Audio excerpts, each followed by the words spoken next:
Sam for today into Sin's Workshop. Hope you're having a wonderful day. So, today we're going to be talking about Ember Queen by Laura Sebastian. This is the third and final novel in the Ash Princess Trilogy.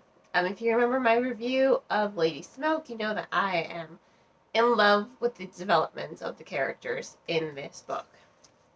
And I think that is really important, especially for this one. I really do think Ember Queen, as far as the final act goes, is very character driven. You know, you're really focusing on who these characters are and where they came from. I mean, Theo is not the same girl she was in the first book. And that's what I think is phenomenal. But not just for her, but for Cress too, because Cress is not the same girl she was in the first book either. I really do think that their characterizations and how they've been made to be each other's foils works so well. In the first book, you think the Kaiser is going to be, you know, the antagonist of the series. And he does seem that way. He does seem to be the antagonist for the first book and much of the second book.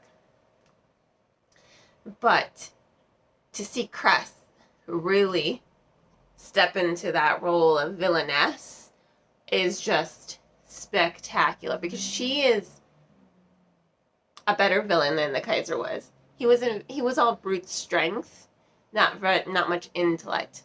Now, Cress, on the other hand, you know, her father was the military man, her father was a strategist, and she herself, she was always kind of just like the pretty little girl. No one really thought much of her.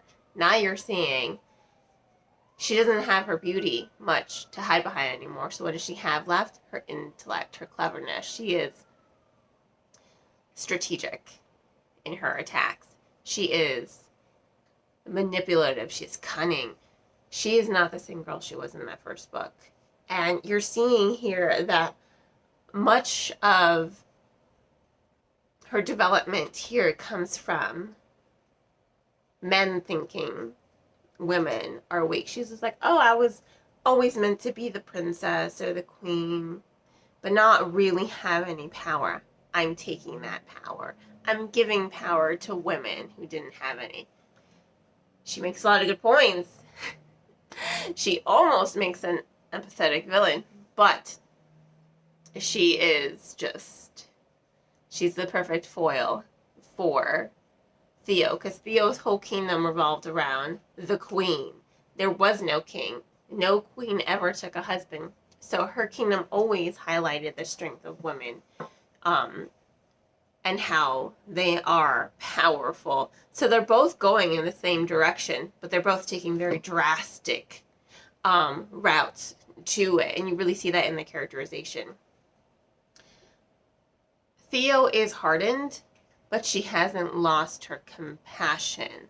You know, she was, you know, abused for so long. She was kept as a trophy, you know, and you could see the Kaiser wanted to make her his next conquest as she got older, you know.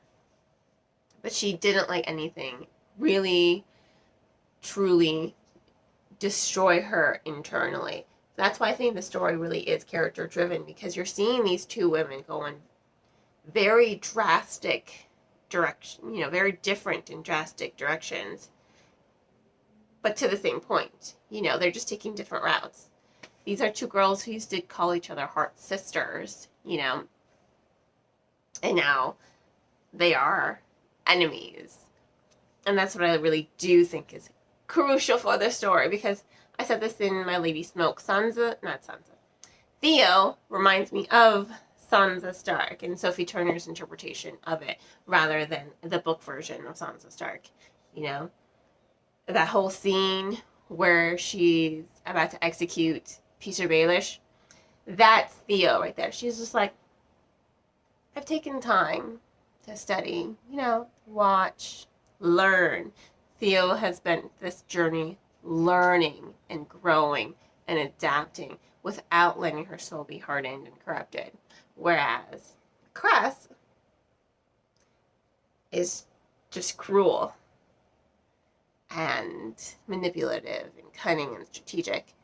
and she has let her hardships corrupt her. You know, she feels very broken or very betrayed by Theo's betrayal. And it was a betrayal, but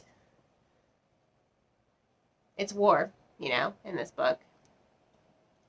So I really do think it is a character-driven novel, mainly by these two. The pace is very well done. I mean, the story is, for me, it was incredibly fast-paced. It was bam, bam, bam, bam, and then the high tension, you're just like, oh my god, they're gonna get caught now. Like, some of those scenes were just like, oh no, they're gonna get caught now. They're gonna get caught. They're gonna get caught. How are they gonna get away with this? You know, that's how it was for me reading it. I was just like, oh my god. I'm like, I'm nervous for my characters. Like, I'm nervous for you, Theo. Like, hurry up, hurry up, hurry up. Some of those scenes, while they moved slower, even though the pacing was nonstop, some of the scenes did take a slow. Those really, really high tension scenes. You're just like, oh my god, how are they going to get away with this? Kind of. And those were the scenes that were incredibly impactful for the story. But like I said, it is mostly a character-driven story as you're following Theo on her final character arc, and you're following Cress as she becomes the ultimate villain and the perfect foil for Theo. So, it really was quite incredible to read. Absolutely loved it. I mean, to see the story start from Ash Princess and then just take this natural yet unsuspecting progression to book 3, phenomenal. So I do have to give this book 4 out of 5 stars. Absolutely loved it. Really do think it was a solid ending to a really great trilogy. Now, if you want to go ahead and purchase the book, I will include links in the description below on where to purchase. And on that note, I hope you all continue to support me here by liking this video, subscribing to my channel, and sharing it with all your book-loving friends.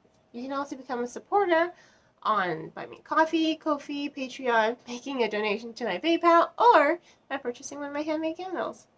I hope you all have a wonderful rest of your day, and as always, happy reading.